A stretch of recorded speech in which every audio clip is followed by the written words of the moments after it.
In the stillness of a quiet evening, when your breath settles into its natural rhythm and the darkness around you begins to soften, I invite you to drift back with me into a different kind of history. One woven not only from dust-covered manuscripts or ancient ruins, but from dreams, visions, and the mysterious boundary between sleep and waking. Tonight we will walk into the life of Edgar Cayce, a man often called the sleeping prophet, whose strange abilities and trance-like readings created a body of material that continues to fascinate scholars, believers, skeptics, and seekers of hidden truths.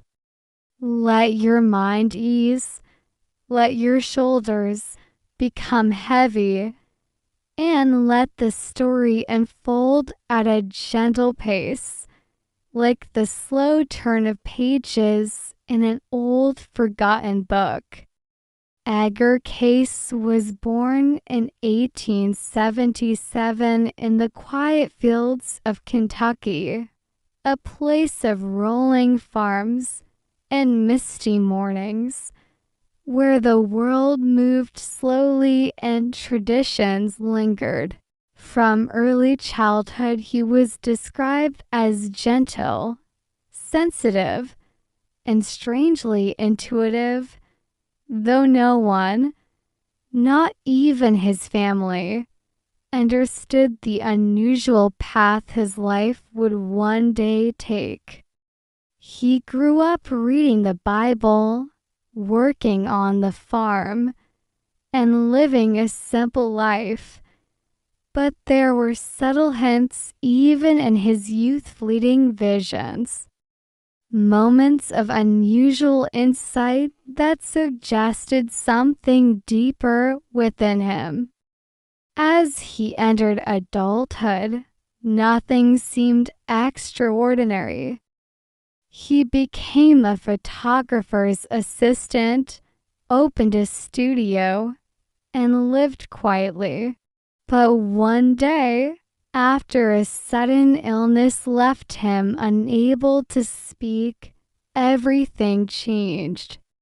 Desperate, he allowed a hypnotist to try to cure him. As he entered the hypnotic trance, his voice returned not just normal speech, but calm, fluent, and strangely authoritative. In this altered state, he diagnosed his own illness as if reading from an invisible page and offered precise instructions for healing. When he awakened, he remembered nothing, yet the cure worked. And from this moment on, Edgar Cayce's life split into two: the ordinary man and the man who spoke in dreams. In time, people from all over America sought him out. They came with pains, questions, uncertainties, and Cayce, slipping effortlessly into his trance, offered medical readings that were unusual, sometimes controversial, and often astonishingly accurate. But his readings did not remain limited to the body. As the years passed, something even stranger began to emerge: visions of ancient civilizations, prophecies of earth changes, stories of forgotten people who lived long before our recorded history. The most famous of these involved an ancient world that has been whispered about for thousands of years: Atlantis. Cayce spoke of Atlantis with a level of detail that startled even his supporters. He claimed it was not merely a myth, but a real, advanced civilization that thrived over 10,000 years ago. According to his readings, Atlantis was a land of incredible technological achievement where energy crystals powered machines, where people traveled using forms of propulsion lost to us now, and where a highly developed society rose and fell through cycles of wisdom and corruption. He described 3 major destructions of Atlantis, the first around 50,000 BC, the second roughly 28,000 BC, and the final one around 10,000 BC, when the last remaining portions of the land sank beneath the ocean. Cayce suggested that survivors of Atlantis fled to Egypt, to the Peris, and to the lands of the Americas, carrying fragments of their knowledge with them. In particular, he stated that the builders of the pyramids in Egypt included Atlantean refugees, and that the Hall of Records, an ancient library containing the lost history of human civilization, was hidden somewhere near the Sphinx. These claims fascinated many and enraged academic historians who saw no evidence for such connections. Yet, inexplicably, some of Cayce's statements predated archaeological discoveries that later seemed to align with his visions. For example, Cayce insisted that there were hidden chambers beneath the Sphinx, a claim widely ridiculed at the time, but decades later. Ground-penetrating radar revealed unexplained cavities exactly where he predicted. Whether coincidence or something more, people began to wonder.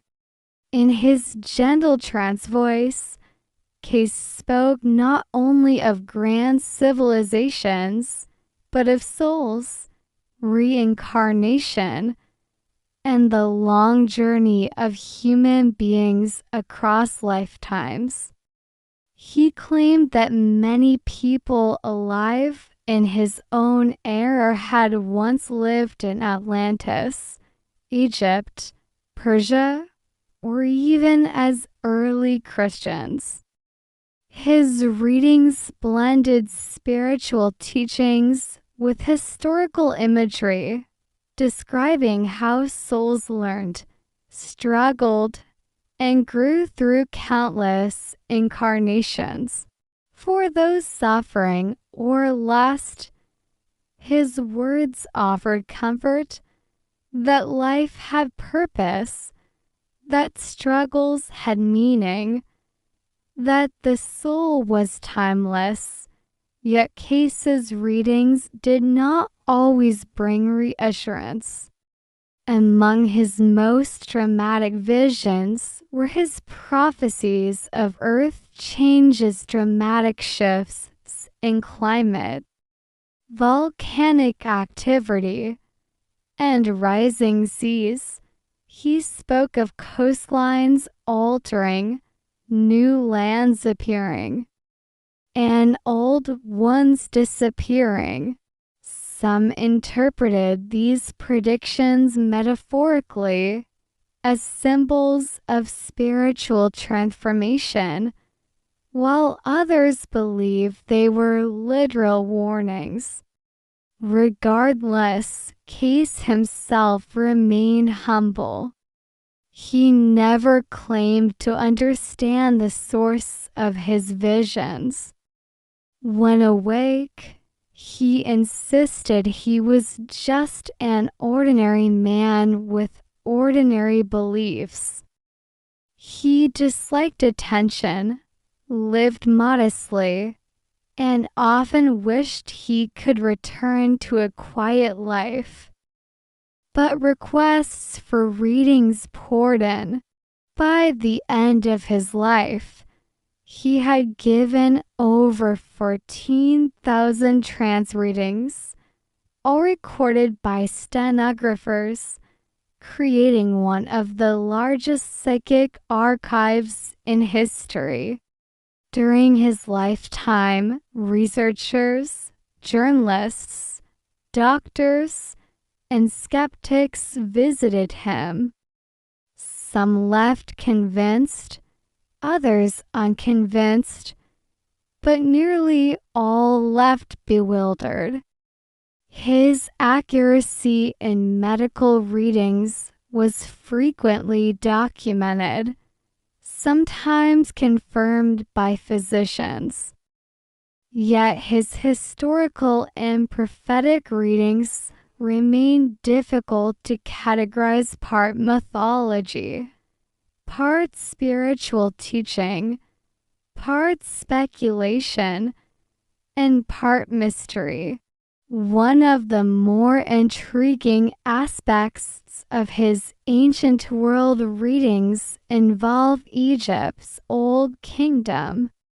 According to Cayce, the Great Pyramid was constructed not as a tomb, but as a spiritual initiation chamber. He claimed that the layout of the pyramid encoded knowledge about the human body, the path of the soul, and the movement of the stars. Modern scholars debate such interpretations, yet the precise alignment of the pyramid to true north and the mathematical sophistication of its construction continue to spark wonder.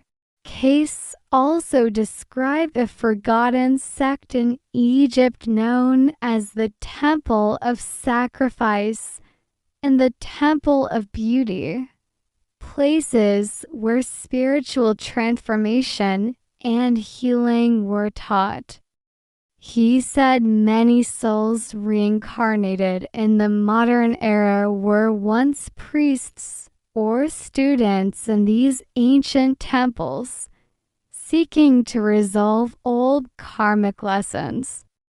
His storytelling, recorded word for word during trance sessions, created a vast, interconnected tapestry or cosmic history of humanity that spans far beyond modern textbooks. It is impossible, of course, to verify many of these claims, and yet the enduring fascination with Cayce comes not from proof, but from possibility. His readings invite us to imagine a world in which ancient civilizations rose and fell in cycles of light and shadow, where knowledge was preserved not only in stone, but in the memory of the soul, and where dreams hold fragments of forgotten truths. As his life drew to a close in 1945, Edgar Cayce was exhausted.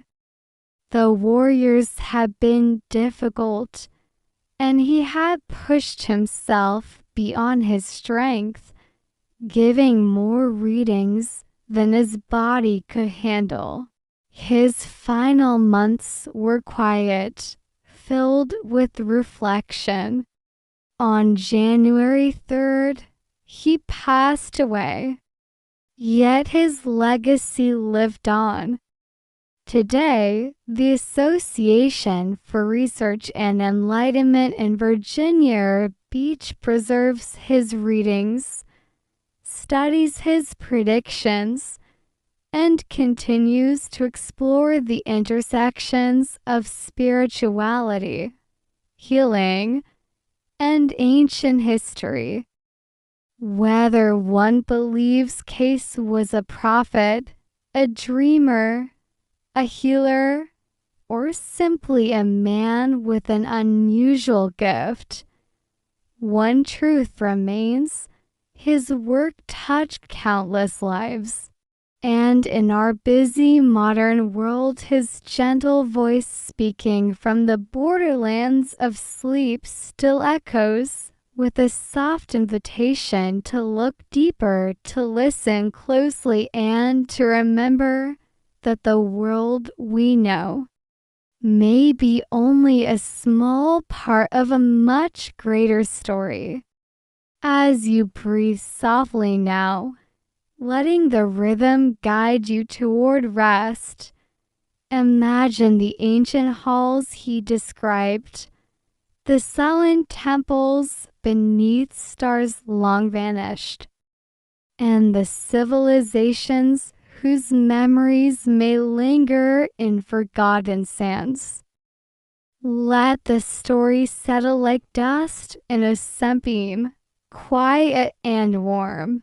And as you drift into sleep, may you feel your own connection to the long, mysterious thread of time, stretching from forgotten ages into the dream that awaits you now.